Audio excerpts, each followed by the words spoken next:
Pani Silvia Kryšáková je žena mnohých tvári.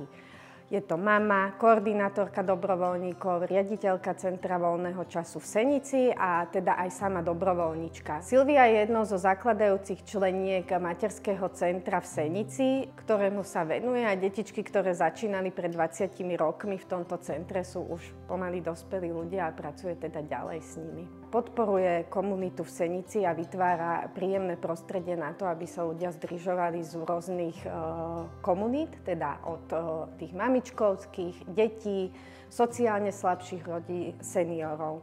Ako o nej nominujúce sami povedali, vidí nádej tam, kde už ju iní strácajú.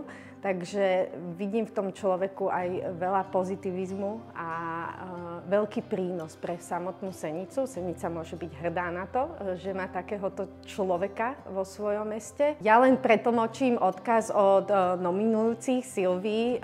Silvii, pokračuj v tom, čo robíš, budeme stať pri tebe.